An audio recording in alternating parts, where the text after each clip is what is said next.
सभी साईं भक्तों को ओम साईं राम, जय साईं राम। और आज फिर से कुछ बातें आप सबके साथ शेयर करना चाहते हैं। जैसा कि आप सबके क्वेश्चंस होते हैं, उसी से कुछ ना कुछ आप लोग जो पूछते हैं और कॉल आती है कि दीदी ऐसा कर सकते हैं, नहीं कर सकते। जैसा कि आपने देखा कि नौ व्रत के बारे में सबके मन में क्वेश्चंस चलते हैं कि हम बाबा के लिए, जो बाबा के चरणों में नौ व्रत कर रहे हैं अपने कार्य पूर्ण करने के लिए, अपनी मनोकामना के लिए, अगर कहीं छोटी सी गलती हो जाए और मेरा कार्य ना पूरा हो तो वो डर सबके मन में बना रहता है। वो डर क्या होता है कि नौ व्रत जो करते हैं हम लोग, क्या खाएं और क्या ना खाएं। सबसे बड़ा यही क्वेश्चन चलता रहता है कि नौ व्रत में हमें क्या खाना है, क्या नहीं खाना है। तो आज इस बारे में बात करेंगे। सब लोग पूछते हो कि सेंधा नमक खाना है या नॉर्मल नमक खाना है, कितनी बार खाना खाना है, मतलब खाना खाना भी है कि नहीं खाना है। तो आज सबसे पहले स्टार्ट करते हैं कि बाबा ने क्या कहा है। भूखे पेट नहीं रहना है, भूखे रह करके हम बाबा की पूजा नहीं करनी है, भूखे रह के ईश्वर नहीं मिलते हैं।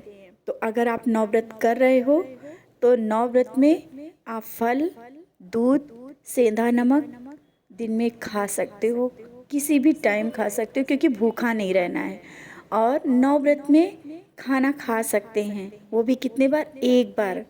उसमें लहसुन प्याज नहीं खाना है। ये हमेशा याद रखना है कि लोगों की सोच होती है कि बाबा तो लहसुन प्याज खाते थे तो हम लोग भी खा सकते हैं, लेकिन नहीं, क्योंकि हम लोगों में वो शक्ति नहीं है, वो चीज़ें नहीं है कि जो हम लोग लहसुन प्याज को हजम कर सकें।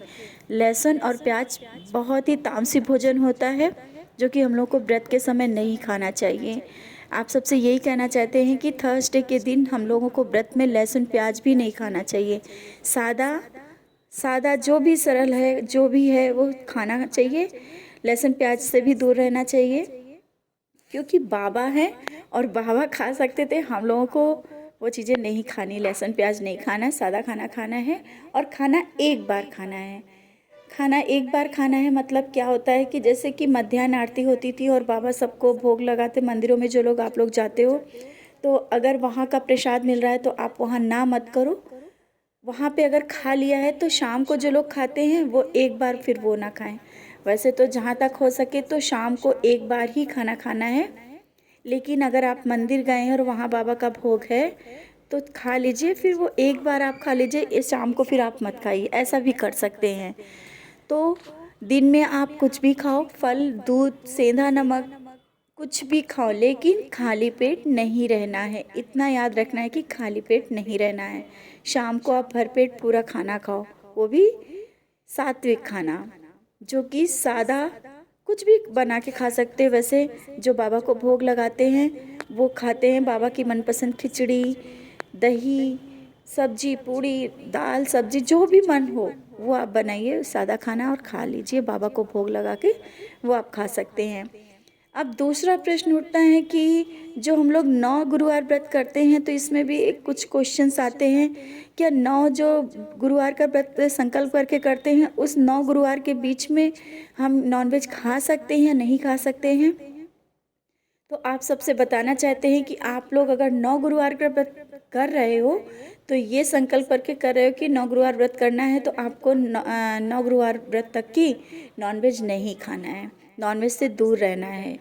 और जो आप लोग जब व्रत करते हो तो व्रत के समय हमने बोला है ना कि जैसे कि नशे होते हैं, जेंट्स ना क्या होता है कि व्रत करते हैं लेकिन छोटी छोटी चीज़ें होती हैं वो करते रहते हैं, अपने नशे वाली चीज़ें कर लेते हैं, तो वो व्रत का फल नहीं मिलेगा। आप सबसे यही कहना है, प्याज लहसुन से दूर रहना है और जो नशे वाली चीज़ें होती हैं उन चीज़ों से दूर रहना है। ये चीज़ें हमें नहीं करनी है 9 गुरुवार व्रत में। और नॉनवेज से तो बिल्कुल दूर रहना है। और बहुत सा क्वेश्चन होते हैं कि आप लोगों के मन में होता है कि घर में नॉनवेज अगर बना है तो उसी जगह पे हम लोग अपना व्रत का खाना बना सकते हैं। ये तो आप लोग भी समझ सकते हो कि हम लोग सात्विक रहते हैं, नौ नौ जब गुरुवार का व्रत करते हैं तो वहाँ पे जहाँ नॉनवेज बना हो तो वहाँ खाना नहीं बना के हम लोग साफ़ जगह पे ही खाना बना करके, और बगैर लहसुन प्याज का खाना बना रहे हैं तो बिल्कुल साफ़ जगह पे ही बनना चाहिए और बाबा को भोग लगा के वही ग्रहण करना चाहिए। तो 9 गुरुवार व्रत करने में ज़्यादा कुछ भी नहीं सोचना है, बाबा के चरणों में समर्पित करते हुए, और अपने विचारों को बाबा कभी नहीं कहते हैं, अपने विचारों को बाबा के चरणों में समर्पित करें, और बाबा कभी नहीं कहते हैं कि आप भूखे रह करके आप मेरा व्रत करो। आप अगर भूखे रहोगे, आपको वो चीज़ जो मिलने वाली है वो नहीं मिले, क्योंकि कहते हैं ना, ईश्वर नहीं मिलते हैं भूखे पेट, तो भरपेट भोजन करना है। और दिन में भी आपको ऐसा नहीं कि आप लोग, बहुत लोग कहते हो कि हम तो कुछ भी नहीं खाते, क्यों नहीं खाते हैं? आप भूखे रहोगे तो बाबा को भी बहुत तकलीफ़ होगी ना। तो आप फल खाओ, दूध पियो, और सेंधा नमक डाल के जो भी आपको आलू फ्राई करके खाना है या कुछ भी खाना है जैसा करते ना, तो आप खाओ।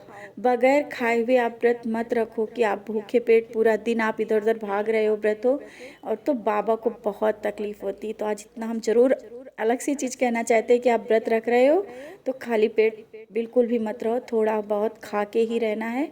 फ्रूट खाओ, दूध पियो, लेकिन खाली पेट नहीं रहना, तभी आपका व्रत सफल होगा। जो आप मांग रहे हो ना वो ज़रूर मिलेगा नवव्रत में आपका। तो छोटी सी जितनी भी जानकारी आप सबके साथ शेयर करी, और आपको कैसी लगी ये जानकारी, और भी जो आप सबके क्वेश्चंस होना तो आप कमेंट में लिख सकते हैं, रिप्लाई ज़रूर देने की कोशिश करेंगे। इसी के साथ ओम साई राम, जय साई राम।